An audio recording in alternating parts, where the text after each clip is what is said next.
Ashley Belknap, and today I'm going to give you a very shortened and condensed quick tips answer to what to do when maladaptive behaviors present in the classroom. So for a lot of you, you may be a teacher or a volunteer in a church classroom setting, maybe it's Sunday school or Wednesday night or Sunday night activities for kids or youth or maybe even young adults. And these kids, teens, and adults that may be impacted by a disability or have a unique learning need may use different ways of communicating needs, wants, and frustrations with you. A lot of times, our folks in the classroom may say that this is bad behavior presenting. But what I'd like to do in hopefully 5 minutes or less is give you a few quick tips on how to understand what the behavior communicates and what you should do to help re-engage your student. So let's see. I have one slide for us with quick tips, and we're going to make our way down through here. So the first thing is all behavior is communication. You may not like the way that a certain child or student is communicating to you. You might not want them, for example, to be kicking or throwing or hitting or running away, but those behaviors do communicate to us. And what we call maladaptive behaviors are socially inappropriate behaviors that are used to communicate real and tangible needs, wants, and desires. So while you might not love the mode of communication, we do really want to value the fact that these kids are trying to communicate something to us. And with maladaptive behaviors, again, like hitting, kicking, biting, pulling hair, turning tables over, throwing things, leaving the classroom, obviously all of these things are socially inappropriate strategies for communicating wants and needs in the classroom. But at the heart of it, these kids are trying to communicate to you. Most of what is being communicated in maladaptive behaviors boils down to two things. It's either too hard, the thing you're asking me to do is too hard, too difficult, or you're asking me to do it for too long of a time period. So maybe I don't have the skills at all to do what you're asking, or you're asking me to do it for a period of time that's longer than what I'm able to do it for. And we understand this a lot in church settings. Our church settings are geared around really high skill levels. You've got to be able to sit and attend to task and listen and look and respond appropriately and not talk when others are talking and write when asked to write. So our kids that don't have these skills, it makes so much sense that we're going to see them engage in more problematic behaviors.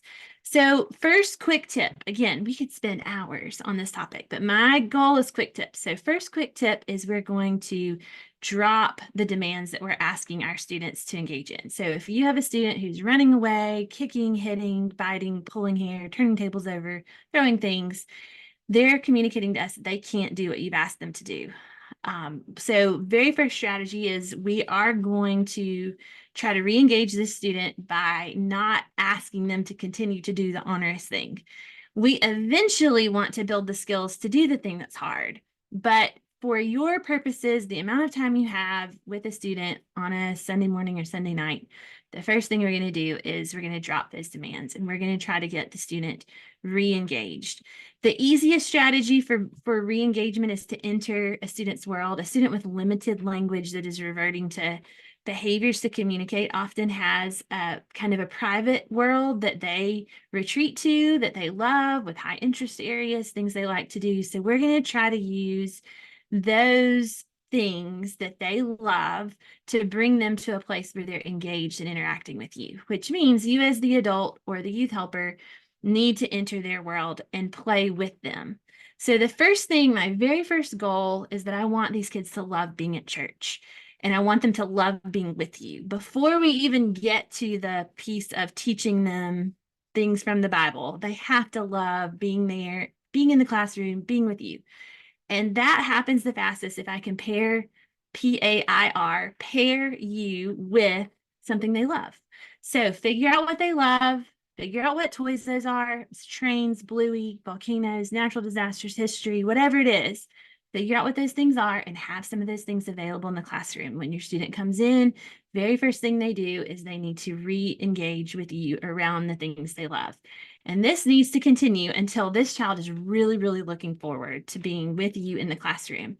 Then we can start to slowly add demands back. When we have a relaxed, engaged little person or big person in the room, then we can start teaching things. We can start adding in the Bible pieces. And that's quick tips for another conversation, but we can help you with that. We can help you figure out what to teach when and how to build those, what we call demands, the next things we're asking our students to do. We can figure out the appropriate way to build those back in. We're going to slowly add those things in. My ultimate goal, maybe even for the first long bit of time, it could be weeks, it could be even months, depending on how many maladaptive behaviors are appearing, is that we get the student into the room with you around something they love, and we see the maladaptive behaviors disappear. We want to calm them down. We want them to love being there. So as you are working through the engaging them, giving them things that they can do, that they love to do, you're also going to want to do a couple of things. Number one, you're going to want to positively reinforce everything good that they do. Don't wait till something bad and then comment on the bad, on the maladaptive behavior. You want to tell them what they're doing right. Great job sitting still. I love how you're playing with the magnetiles. You are so gentle putting those blocks back down. Way to go, picking up the toys and putting them back in the basket. Things that specifically tell them what they're doing, which goes into the specific labeled praise. Next tip. Try to avoid just saying good job. Try to tell them what they've done excellent doing. And don't forget that it can be the very, very basic of things. You can even narrate as they go. I love how you picked the purple block to put on top of the yellow block. Your use of language is going to help them feel like you know what they're doing. You value them. You're adding expression to what they are creating. They will join into your world a whole lot faster if you will specifically label praise.